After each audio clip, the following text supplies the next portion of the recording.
लखनऊ के PUBG murder case में हर रोज नई कहानी सामने आ रही है और हर कहानी मर्डर केस के पीछे छुपे रिश्तों के पेच वाली थ्योरी को और साफ करती जा रही है। अब नई बात ये सामने आई है कि 7 जून की शाम को जब लड़के ने अपने पिता को फोन कर अपनी मां का कत्ल कर देने की खबर दी, तो बाप बेटे के बीच आधे घंटे से भी ज्यादा वक्त तक वीडियो कॉल में क्या बात हुई और कैसे उस शाम को पिता ने कत्ल के बाद अपने बेटे को बचा लेने का पूरा भरोसा दिया।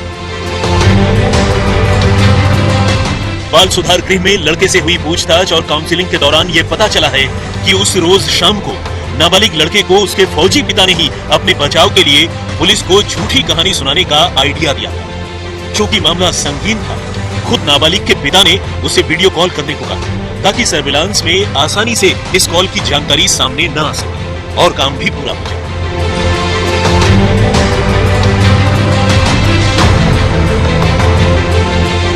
तब तक न सिर्फ कत्ल को 2 दिनों का वक्त गुजर चुका था, बल्कि लड़के ने भी अपने हिसाब से सबूत मिटाने के लिए खून वगैरह साफ करने की कोशिश की थी। मगर बातचीत होने पर उसके पिता ने उसे ऐसा करने से रोक दिया और पहले इसे लूटपाट दिखाने की कोशिश करने का आइडिया दिया। नाबालिग ने पूछताछ में बताया है कि उसके पिता ने पहले उसे घर का सामान बिखेरकर पिस्टल भी सामानों के बीच फेंक देने की बात कही ताकि वो ये बता सके कि घर में घुस आए किसी चोर या लुटेरे ने इस वारदात को अंजाम दिया।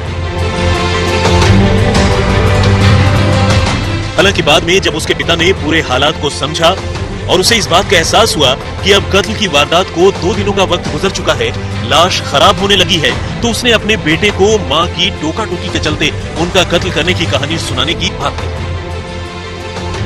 उसने अपने बेटे से कहा कि अब जो हो गया वो हो गया, लेकिन वो उसे हर हाल में बचा लेगा। लड़के ने कत्ल से पहले पिस्टल चलाने की प्रैक्टिस करने की बात तो पहले ही कह दी थी। अब ये साफ हुआ है कि उसने कत्ल से पहले पिस्टल में सिर्फ एक ही गोली लोड की थी। नाबालिग ने बताया है कि उसके पिता ने कहा था कि अगर किसी को भी गोली मारनी हो तो पिस्टल में सिर्फ एक ही गोली डालना ठीक रहता है, क्योंकि इससे पिस्टल को आसानी से ऑपरेट किया जा सकता है और मामला बिगड़ने की गुंजाइश भी नहीं। यही वजह है कि नाबालिग ने अपनी मां को सिर्फ एक ही गोली मारी और गोली जब उनके सिर के आर पार निकल गई और उसकी मां की जान नहीं गई, वो घंटों तक तड़पती रही, मगर इसके बावजूद लड़के ने अपनी मां को दूसरी गोली नहीं मारी और उनके मर जाने का ही इंतजार करता रहा। लेकिन ये तो हुई कत्ल के बाद नाबालिग की अपने पिता से हुई बातचीत और उस बातचीत में बेटे को बचाने के लिए दिए गए पिता के आइडिया की बात। सूत्रों की माने तो बेटा काफी वक्त से अपनी मां की जान लेने की तैयारी कर रहा था और अलग अलग घटनाक्रम हालात को लगातार बद से बदतर बनाते जा रहे हैं। सूत्रों के मुताबिक बच्चे ने अपने परिवार में चल रहे उथल पुथल को लेकर अपने दोस्तों से भी बात की थी। उसने दोस्तों को बताया था कि कैसे 2 लोग अक्सर उसकी मां से तब मिलने आते हैं जब उसके पापा घर पर नहीं होते। मम्मी की उनसे ठीक वैसे ही लंबी बातें होती हैं जैसी आमतौर पर कपल्स एक दूसरे से करते हैं। इत्तेफाक से लड़के ने ऐसे ही एक शख्स के साथ उसकी मां की टेलीफोन पर हुई बातचीत की रिकॉर्डिंग भी सुन ली, जिसके बाद वो ज्यादा ही बेचैन हो गया। उसने अपने पिता से इसे लेकर तो शिकायत की ही थी, घर में लड़ाई भी हुई थी। उसने अपने दोस्तों को ये वाकया भी बताया। सूत्रों के मुताबिक जब उसके दोस्तों ने ये कहानी सुनी तो उन्होंने राय दी कि अगर उनके परिवार में ऐसा कुछ हुआ होता तो उनके पापा उनकी मम्मी की जान ले लेते। नाबालिग लड़के ने कहा है कि अपने दोस्तों की ये बातें सुनकर अपनी मां की जान लेने की उसकी इच्छा और मजबूत हो गई। उसने तय कर लिया था कि उसके पापा उसकी मम्मी की जान ले या न ले, वो जरूर अपनी मम्मी की जान ले लेंगे। जानकारों की माने तो अब तक सामने आई कहानी के मुताबिक फौजी पिता अपने नाबालिग बेटे को उसकी मां के कत्ल के लिए लगातार अप्रत्यक्ष रूप से उकसा रहा था। आरोपी नाबालिग ने बाल कल्याण समिति यानी CWC की पूछताछ में जो बातें बताई हैं वो कुछ इसी ओर इशारा करती हैं। उसने कहा है, जब पापा नहीं होते थे तब मम्मी से मिलने प्रॉपर्टी डीलर वाले अंकल आते थे।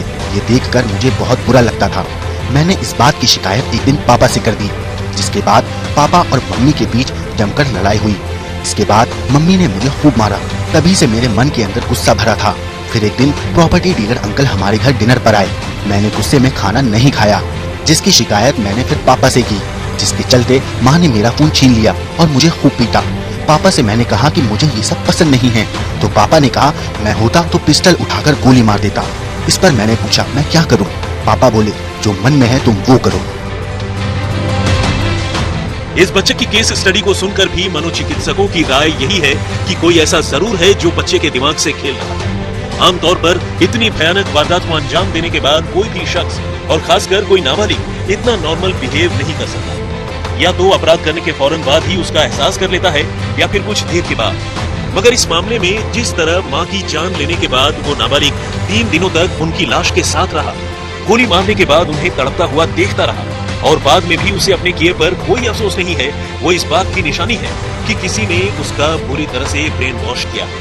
यही वजह है कि चाइल्ड वेलफेयर कमेटी यानी CWC ने भी इस मामले को हैंडल करने का एक खास तरीका निकाला है और इसका जिम्मा एक रिसर्च विंग को सौंपा है, जिसमें 2 साइकोलॉजिस्ट, 2 वकील, 2 डॉक्टर और बाल संरक्षण आयोग के 2 लोग इस पूरे केस की एनालिसिस कर रहे हैं। ये पहला मामला है जब इस तरह से कोई रिसर्च विंग यूपी में किसी नाबालिग की ओर से अंजाम दिए गए अपराध का विश्लेषण कर रही है। लड़के ने उसे अपने पिता की ओर से मिल रहे सपोर्ट को लेकर भी एक नया खुलासा किया है। उसने बताया है कि जब कत्ल की खबर सामने आ गई और घर में पुलिस आई और जांच शुरू हुई तो अगले दिन पुलिस ने उसके पापा, नाना और दूसरे रिश्तेदारों से अलग अलग पूछताछ की थी और इस पूछताछ के बाद उसके पिता ने उससे कहा था कि अब सारी बात क्लियर हो चुकी है, उसे घबराने की बिल्कुल जरूरत नहीं है, वो बस PUBG वाली अपनी बात पर कायम है। जाहिर है काउंसलिंग के दौरान नाबालिग लड़के का ये खुलासा इस बात की तरफ इशारा करता है कि उस रोज पुलिस के साथ नाबालिग के घर वालों की ऐसी कोई बात जरूर हुई थी जिसमें PUBG की थ्योरी को ही आगे बढ़ाने की बात तय हुई। मगर आखिरकार ये राज बाहर आ गया। भारत न्यूज, हर खबर